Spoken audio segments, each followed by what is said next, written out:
Hello everyone, SirMonkeySuit Zappa here, back again with Hunter x Hunter. We're on episode 116, and I believe we're finally getting the fight with Pitou and Gon and Killua there as well, which has been obviously, planted since like all the way back from what happened to Kite. I don't even know what episode that was, but it feels like ages ago right now.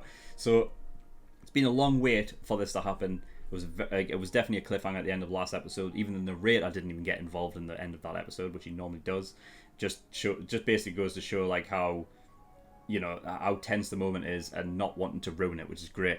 So yeah, I love the choice of just not having the narrator there. And really, other than that, I don't really know what else to say. Calgo's still looking for Palm. Mello's coming to find Gon and Killua.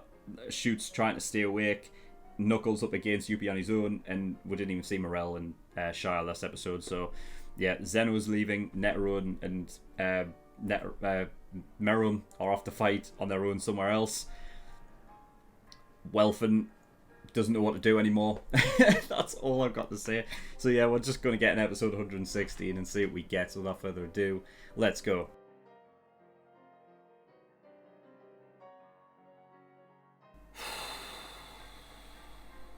Alright. 116. Fucking hell. I feel like drained almost. This is like how I felt. Like I've felt this way before, mainly like in episodes that were like from Attack on Titan, for example. It happened a lot within sort of like the back end of season 1 for that show, but that was, oh god, that might be my favourite episode now. For God's sake, because I don't even know where to start. Like, I mean, I guess I feel so drained. I feel like so empty now. And when a show can put you into the shoes of like a character, and not even just one character, but like 3, that is a lot. Like that's really good, because I felt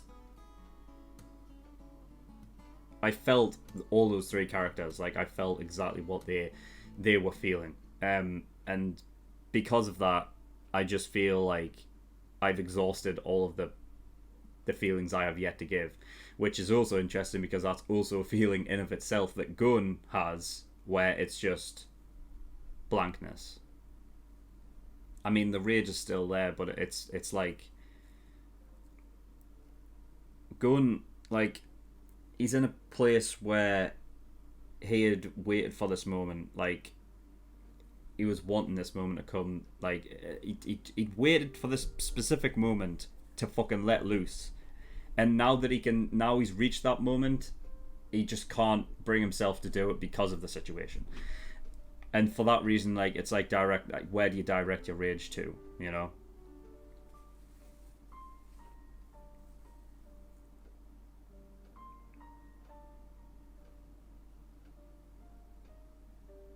And as much as like I would like,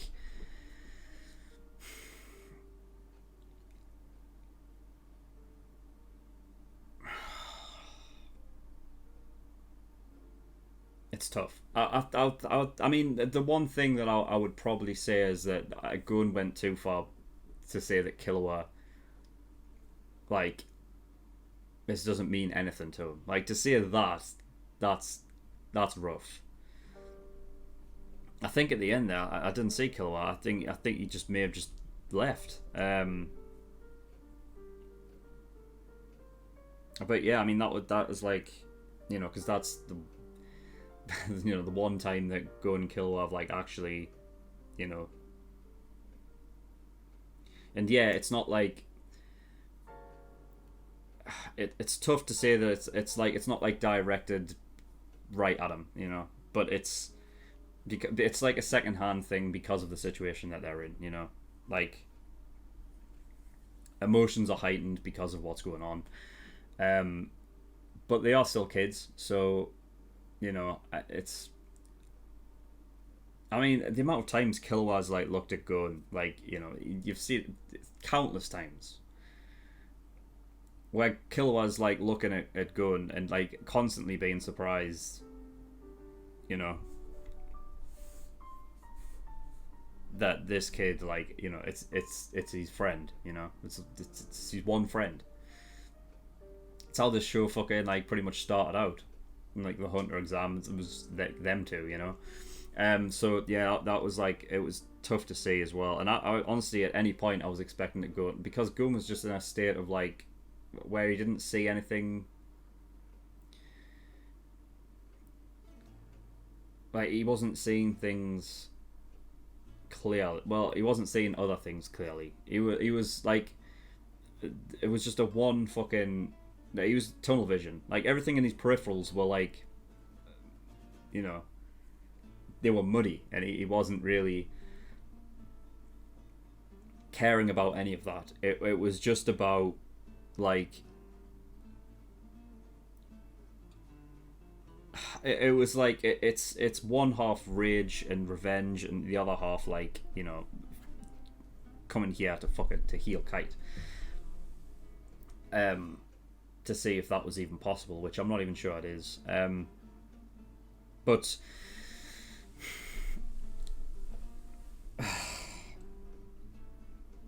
yeah, I mean, I was worried because the fact that he was so like in such tunnel vision that he would forget that Killua was even there, and if Killua had stood up, that he would have actually fucking and like Gun might have like attacked him at some point, you know. I mean, I suppose he did attack him in some way. It was more verbal, but you know, so I'm not going to sit there that it doesn't hurt as much as it would have if he like actually punched him or something, you know, because like this is our first real fight, so you know, and yeah, I mean, I don't know. So I mean, feeling Gun's sort of like just like anguish that he had because he wasn't able to go through with what he wanted to do. Like I felt it. It's just like infuriating not being able to do anything about it.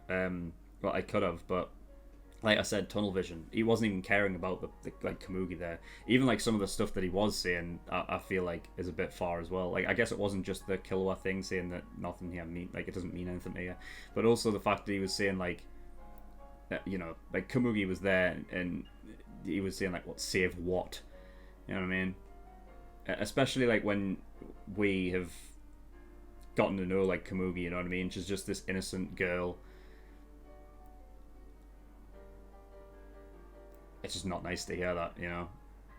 But like, it's not a case of like me despising Gon at this point because I understand that it's tunnel vision, and if he was able to see things clearly, then you know things might have been different. It's like I was saying in the reaction, like an arc ago, Gon would have been all right with this.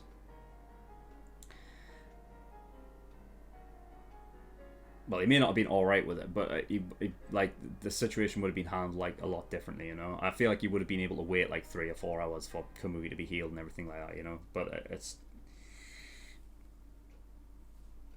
But yeah, I mean, like, so yeah, I mean, feeling what Gon felt, and like, you know, when he just fucking like let out like a shit ton of aura, and he's just feeling like, you know, like I guess like a little lightheaded, like he used up like a lot of energy. Like that's how I feel now. So I've gotten that. I've gotten like the sort of the anguish and the infuriation that he has. Killua, I get it from that point of view as well. Just feeling like so fucking down. I mean, from somebody that is, you know, his best friend, and like sort of just being told that's just gotta suck. But that's the thing is like with Killua, it's not just because Gon did call it out, like, you know, you're so collected and calm, and it's like I get from like Gon's point of view, it's like why, like, Kite was, you know, he was both of our mentors, you know, like why aren't you, you know, it's the same question as like why aren't you angry as well? Like surely you should be fucking like, you should be as pissed as me, but you know, and because of that, Gon is getting angry at like Killua in a way. But like Killua is the other thing, like that other thing on his mind where it's not like he's had that since the start of the mission that's been going through his head, that this change that he's been going through, it's also, you know, it wasn't just about completing the mission. He was thinking about, like, you know, before he jumped over towards that, you know, the building or the tower or whatever, that he was looking at like at Gon and stuff, and he was wondering like what is happening here, like why am I changing so much and everything like that. So he's got other things on his mind, so it's not like, you know, it's not like just as one, it's clearly not as one track as what Gon is thinking right now. So yeah, I felt Killua as well. And then even Neferpitou, like after this, I don't even want Neferpitou to die. Like it's like, you know, it's just like now the fight, it's weird, like such a weird thing where at the start of this mission I'm like, can't wait for this, can't wait for the Gon Neferpitou fight, because there's such a, like, because you're rooting for Gon, and I get the whole like Kite thing. I'm just like, I remember before like being like, oh, it's just wrong like seeing Kite in this position, you know, because of like how fucking good he was and how cool he was and shit, and you know, it just seems wrong, this whole thing. But I don't know how I am supposed to take Neferpitou being that way inclined, like being the way that she is. It's such an odd but like unique dynamic, the Chimera Ants, because of the fact that they are so, like in terms of age, they are so young, but they don't look young. So I think it's easy to forget that the Chimera Ants don't like, they're quite they're inexperienced, so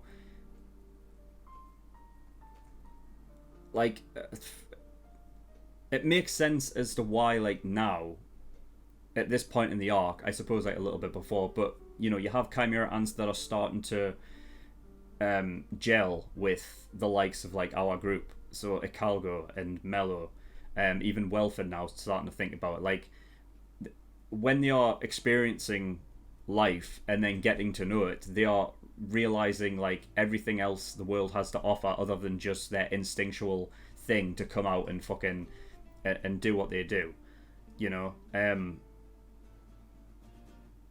And like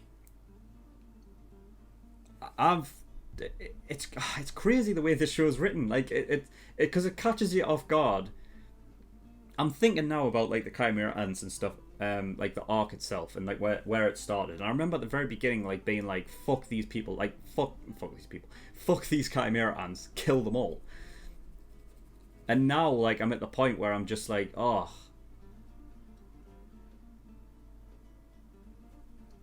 because all I'm thinking in my head is, how do, like, you know, I only really want the people, like the Chimera Ants, to get what they deserve if they deserve it. Like if they're truly, like if they know the good and the bad but then just choose to be bad, then fuck them. But that's the thing, is like, do they know at this point? And the thing is, like, I'm looking at Neferpitou and the you know, like, she's so on board, like she is so, I mean, she cried when she teared up when Meruem had told her, ordered her to heal Komugi, right?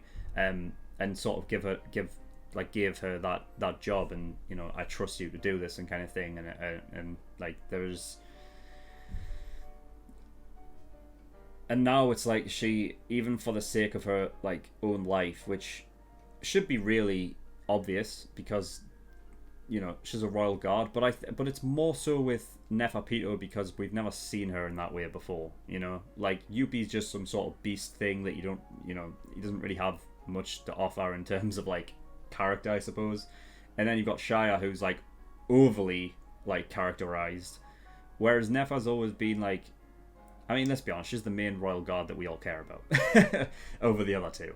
And just to see her in that situation, like actually seeing it, where she's, you know, nothing will stop her from, like, even like, you know, the whole palms up thing, and like, not like I don't show any malice kind of thing.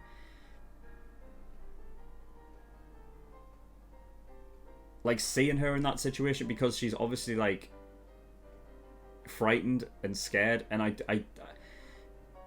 on one half, I want to say that like, oh well, it's frightened and scary because, I mean, let's be honest, watching this, even I was fucking scared of Gon, because he's fucking scary when he's in that kind of shit. But like, also scared of like letting the king down, because the king had said that I trust you to be able to do this, and if it can't be done, even if she's like she would be dead and she wouldn't know any different anyway.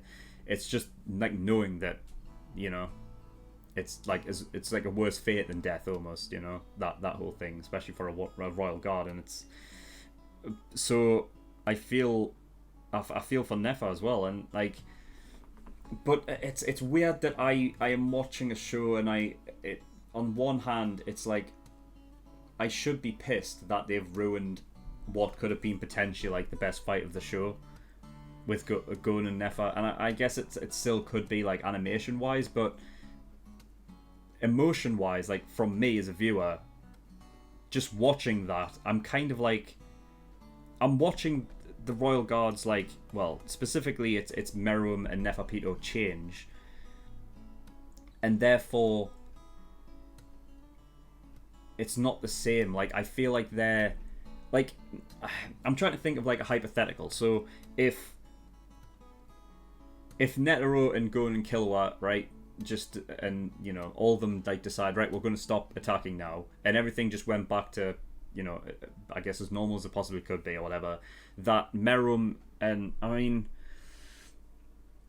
like, what changes would there be? Like, would the whole processing thing and everything like that change? Like, would that not be a thing anymore? Because they're learning, you know, and it's like the reason why this whole thing started, like I can't remember what the squad they called it, right? But to take out the Chimera Ants and everything like that, like the situation was different then. Like the Chimera Ants were like taking over the whole goddamn place. But then like up until Komugi joined the picture, like things are changing, and because of that, it's like could like all this shit be avoided by trying to go around it a different route, like, I don't know, helping them learn, something like that. I mean, I guess it all depends really on the king and his situation, and how he sort of like feels about it, you know what I mean? Because he is like back and forth. He was, you know what I mean, like he was going like mental with power, but then like seeing Komugi get attacked and being like, what am I doing? It's this inexperience that, with some experience, their characters could change for the better, you know, and then therefore it's kind of like, but it's mad me thinking that that's the way, like in a shonen. But I mean, people have told me like in the past, that, you know, it like Hunter x Hunter's not like an atypical shonen. It's not the same, you know, and I've seen that over the course of the show. Like it's happened in so many events. Like things have gone completely different the way I ever expected them to. Whereas any other shonen would have been like, right, we'll just fight, and then whoever's the winner, you know, that's it, they win. But there's a lot more like underneath that is sort of going on with Hunter x Hunter, and then so, you know. So yeah, I mean, it's weird to be on the fence, and on one hand, like, I feel like I should be annoyed at the fact that they've ruined like what could have been like a very emotional, big, huge fight that I was expecting, because of the fact of now, like, I just wouldn't be emotionally invested. The only way I would is if, like, because the situation right now is the reason why things are the way they are now is because Nefa Pitou wants to do the job that the king ordered her to do, right? Now, if Nefa Pitou goes back to normal, like goes back to the old like the way she was before she ever got that order, and like and starts going crazy again, then maybe it will. But still, I guess still knowing like the side of her that was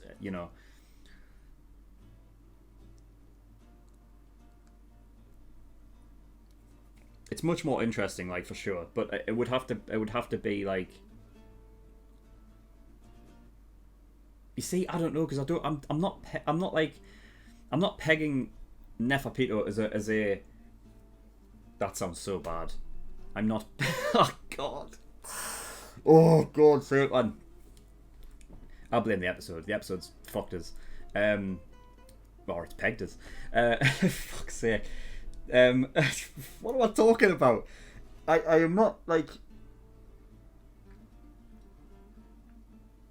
I would never feel like Neferpitou is doing this to try and, like save her own skin, and that's why she's acting that way. Like she's trying to get the pity card to do her thing. I don't think that's the way her character is. I really don't. So I feel like because of this event, she has changed for the for the whole thing. Like her character's changed now. So I don't see her really coming out and going back to her old self and like straight up attacking Gon or Killua or anything like that. I feel like she will like stick to her promise. And I mean, let's get on to that. The promise to heal Kite. Like she promised. Heal what? He was dead. Like, I don't think to what degree she can bring someone back from the dead. You know what I mean? Like,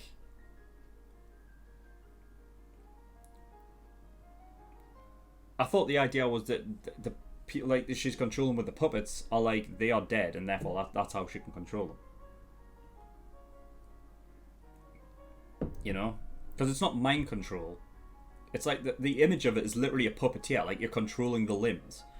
So it's Kite might as well be like a fucking like a corpse, without rigor mortis, obviously. But like it's just yeah. It's so there is no healing Kite, So from that regard, I mean, it's all a case of whether or not Nefa even knows she can do it. I feel like if that's the case, she is only saying that so she can get the job done. Like, yeah, I'll accept this promise, even though I know that it's never. I'm never going to be able to heal him, because then at least I've done the job with and healed Kamui. So there's that part of it that has to play, but I just I don't know.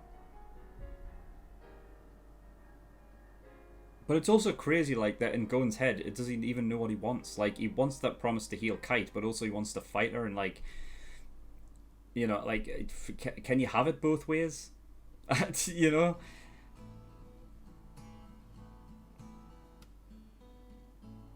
just a strong episode, man. Like, the visuals, also the lack of music or sound effects, in some of the... That's great. I love it when shows do that, because sound and music is such a integral part to an animation, and it's actually one of the biggest reasons why I'm not a big manga reader, because if there is an anime adaptation to something, I love being able to, there is an art in bringing everything together to make like an animation, So obviously you do have the animation, you've got the story and all of that, the characters, the voice acting. Like each and every single one of these things is an art. Music, sound effects, the art style, all of them coming together to create one big thing. And I feel like it's one of the big things that, the downfall of the likes of like manga and books and everything like that is the fact that that's what they are missing. So I don't feel as attached to specific moments and get the feeling that I should just reading off a page, So, like, and it's in those moments that I feel like the feeling is so much more, like, you get so much more out of something like that than you would reading from a page, because throughout the course of an episode or a show, listening to, in the music, it's not something that you're really focused on because characters are talking, events are happening, so the music is in the background, but it's there as a sort of like, like a foundation in the background, and it sort of brings the whole thing to life, so that when the music and the sound effects are completely cut off, it does a 180 on you, and you're not expecting to feel the way that you do about it. That an idea that, because it's so easy to think that like when badass music hits, like, oh shit, it's on now, but to have that be the opposite way, and the juxtaposition of having nothing there is like scary, and that's something that like horror and things do a lot, is like the use of no music is eerie, and it's scary because like the tension in that is so much more palpable because you don't know what the fuck's going to happen at that point, because it's the expectation of what comes next.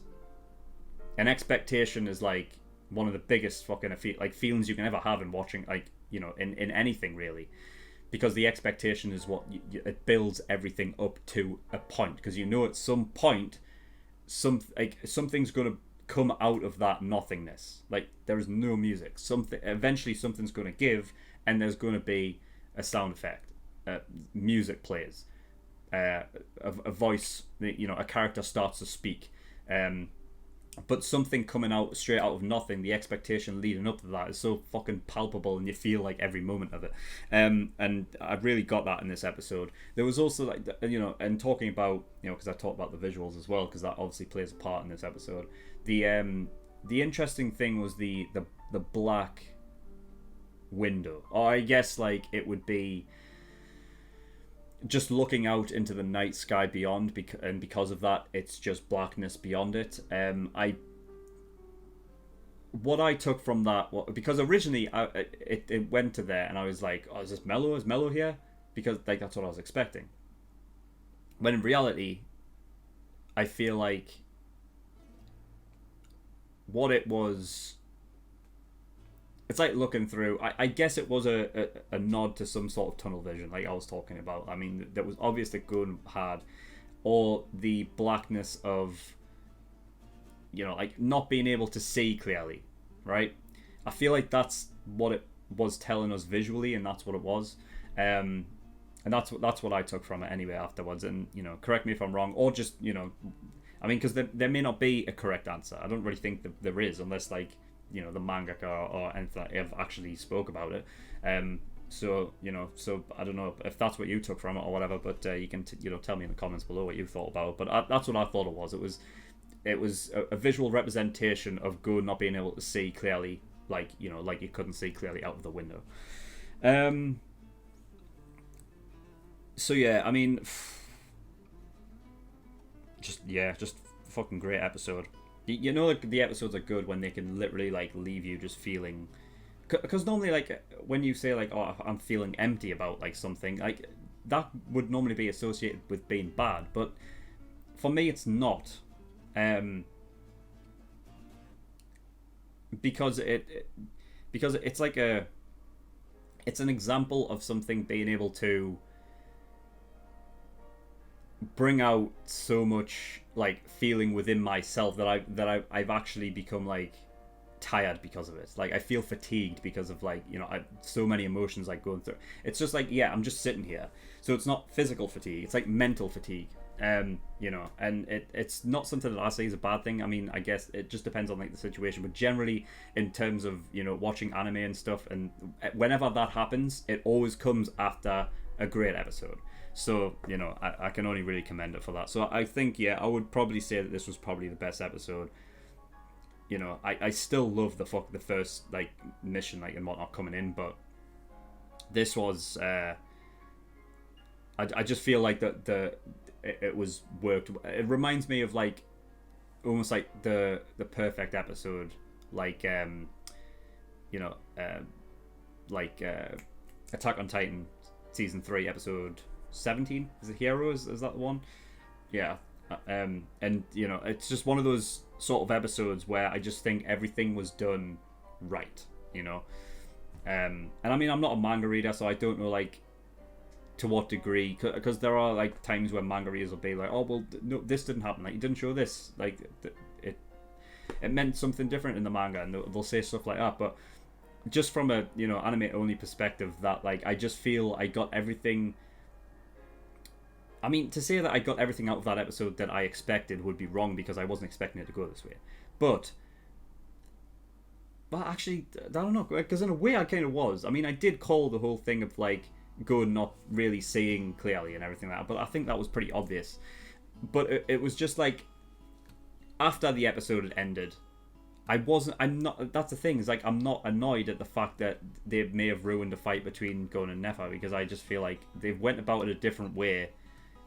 I'm satisfied with the way that it has gone because of how it was written, and I just feel like the episode as a whole was just done perfectly, with the visuals, the voice acting, the guy who does Gon, by the way, great.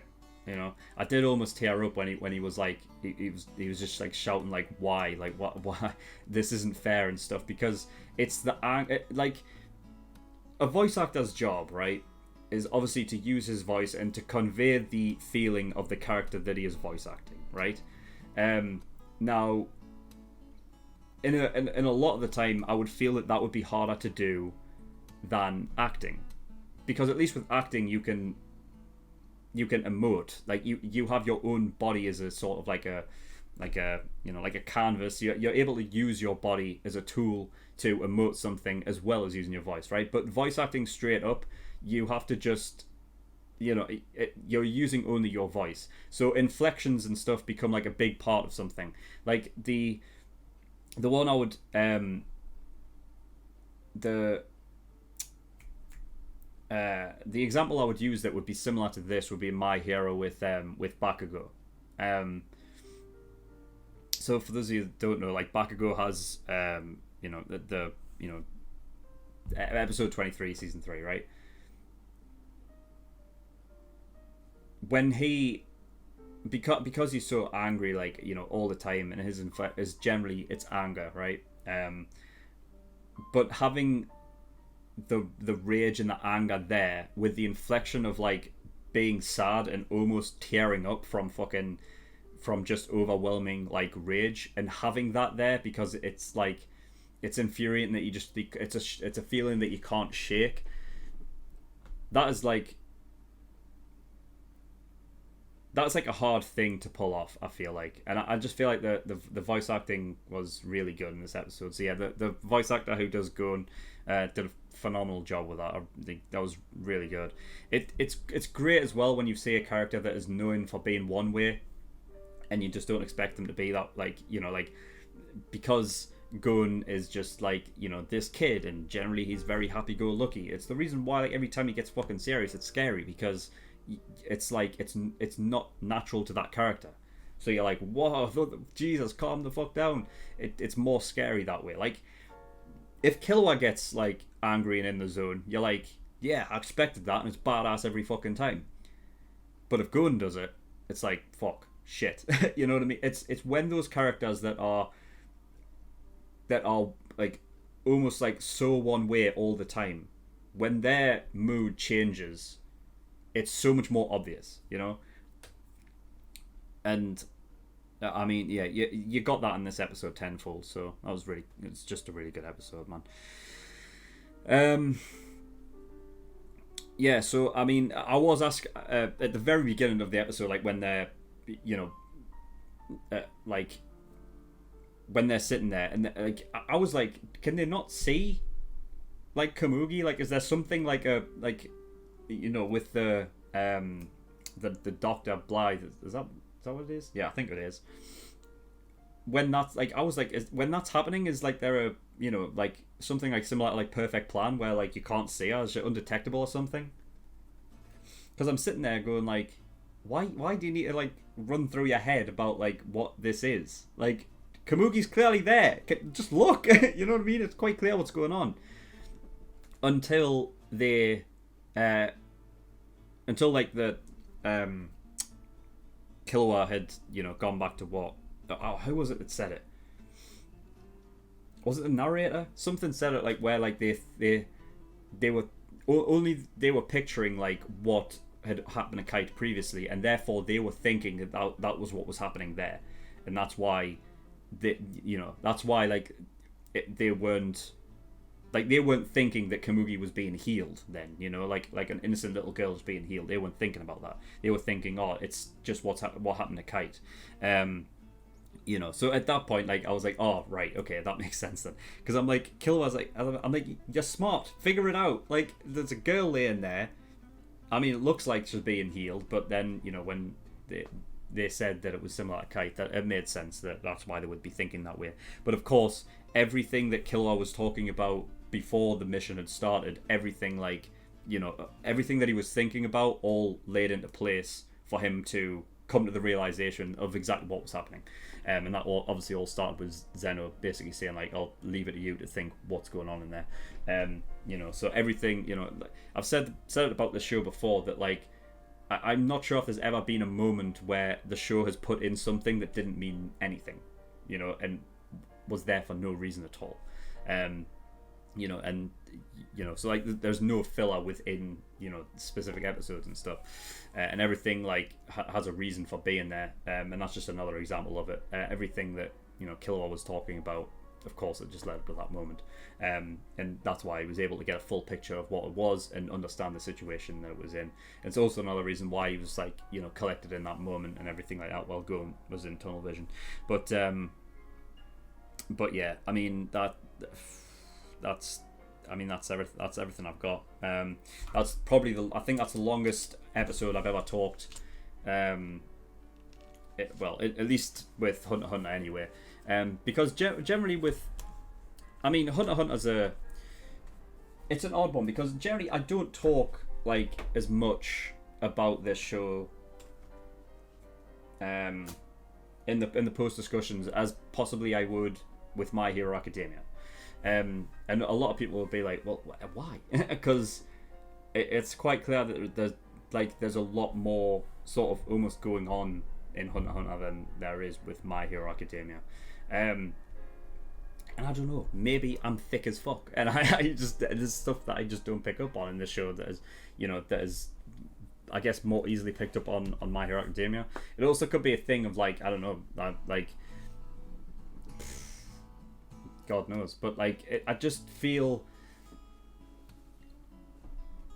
I always write down everything that I'm like, what's worth talking about in regards to other things. I'll try and think about like, like something that I would not normally write down, but I'm like, oh well, that'll relate to, something else that I've previously talked about, and I'll talk about that. And because of that, some things might end up getting overshadowed. But I mean, this episode, I just had to talk about like this long about it. I just really did. But that's all I've got. So yeah, a really, really cool episode. So thank you everyone for watching. In the description below, I've linked to certain things. One of them is the Discord, so you can get yourself over there. And I also have a Patreon page as well, so if you do want to support me, I'll be very much appreciated. There is a bunch of different tiers and rewards depending on how much you want to support me with. So there's the early access tier for $5 a month, gives you access to shows a week early, and you get 4 episodes of Hunter x Hunter every week. That's 2 on Monday and 2 on Friday, as opposed to the general public that only get access to 2 episodes a week. So by the time this episode comes out on YouTube for the general public, I will be finished the show. So you can go over, become an early access tier patron, have access to the rest of the show, and if you can watch all of the rest of the show, the episodes within a month, it's only going to cost you $5, so it's a pretty good deal. There's also full length there for $10 a month. That doesn't matter for this show because it's full length anyway, but for other shows you will need that. And then I've got other tiers there where you can pay to have me react to a show. So if you want me to react to a show, then go have a look at those tiers and see what they offer. But yeah, I'm trying to get back into full time this year, so yeah, if you do want to help me out and support me, I'll be very much appreciated. But that is all I've got, so thank you for watching. I'll see you all next time. Bye bye.